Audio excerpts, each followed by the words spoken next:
manusia akan digiring atau manusia akan dikerah dalam 3 keadaan. Dalam keadaan berharap dan takut. Saya suka perkataan takut, tapi cemas pun boleh je. Ada yang 2 orang mengendarai seekor unta. Ada yang 3 orang mengendarai seekor unta. Ada yang 4 orang mengendarai seekor unta. Dan ada yang 10 orang mengendarai seekor unta. Dan yang lain digiring oleh api. Api itu beristirahat di siang hari, di mana mereka beristirahat. Menginap di malam hari, di mana mereka menginap. Berpagi, di mana mereka berpagi. Dan berpetang, di mana mereka berpetang. Ini adalah hadis riwayat Bukhari dan Muslim. Kemudian kata penulis, Ibnu Katsir menyebutkan hadis-hadis dalam hal ini, dan beliau berkata, hadis-hadis ini menunjukkan bahawa penggiringan ini adalah penggiringan orang-orang yang ada di penghujung dunia dari segala penjuru ke tempat mereka berkumpul, iaitu di bumi Syam. Dan manusia pada saat itu terbahagi kepada 3 kelompok. Kelompok yang digiring dalam keadaan makan, berpakaian dan berkenderaan. Kelompok kedua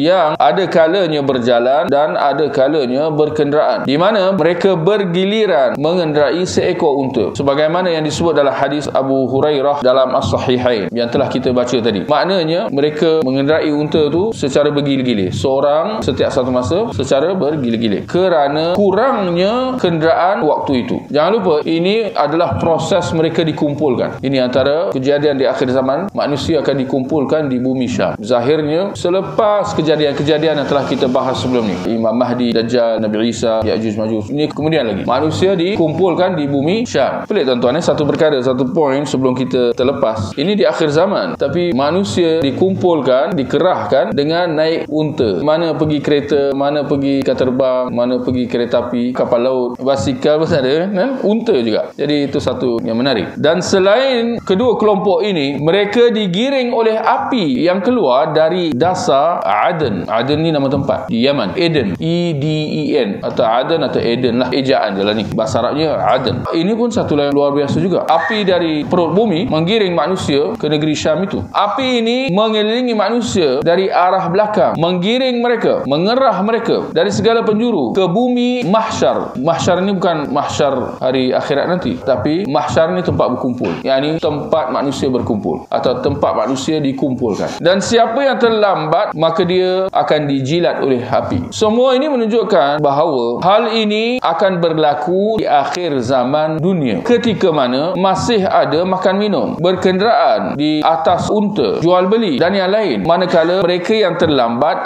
akan dibaham oleh api. Sekiranya hal ini berlaku setelah tiupan sangkakala kebangkitan manusia dari kubur, niscaya tidak ada lagi kematian, tidak ada haiwan yang dikenderai, makan minum dan berpakaian di padang mahsyar kiamat juga tidak ada. Di sini Ibnu Katsir nak menghujat bahawa proses manusia digiring, dikerahkan ke bumi Syam ini di akhir zaman di dunia, bukan proses manusia digiring di akhirat nanti. Selepas dibangkit dari kubur pun akan ada proses digiring. Jadi ada 2 proses penggiringan manusia, 2 waktu manusia akan dikerah. Satu di akhir zaman sebelum kiamat, satu lagi selepas kiamat, digiring, dikerah ke padang mahsyar. Hadis-hadis menunjukkan bahawa di akhir zaman akan muncul api dari pedalaman Aden, iaitu di Yaman, yang menggiring manusia ke mahsyar, tempat pengumpulan mereka. Di antaranya ialah hadis yang diriwayatkan oleh Imam Ahmad, Muslim dan para penyusun kitab-kitab sunan, iaitu 4 kitab sunan: Sunan Abu Dawud, Sunan Tirmizi, Sunan Ibnu Majah, Sunan An-Nasai, di mana Nabi sallallahu alaihi wasallam sabda, takhruju narun min qa'ri adnin tasuqu aw tahsyurun nas tabitu ma'ahum haitsu batu wa taqilu ma'ahum haitsu qalu. Akan keluar api dari dasar bumi Aden yang akan menggiring atau mengumpulkan manusia atau mengerahkan manusia. Yakni api itu membuatkan manusia berjalan, kerana jika mereka terlambat atau tak bergerak, nescaya api itu akan membakar mereka. Itu satu. Tapi lebih luar biasa, ia bermalam di mana mereka bermalam. Yakni tak mungkin mereka berjalan terus. Manusia kan ada tenaga dia, kan tenaga dia terhad. Yakni setelah beberapa lama berjalan, pastinya mereka perlu berhenti berehat, seperti mana mereka perlu berhenti bermalam untuk tidur. Tapi ternyata api itu bermalam di mana mereka bermalam, beristirahat di waktu siang di mana mereka beristirahat siang. Ini satu perkara yang luar biasa.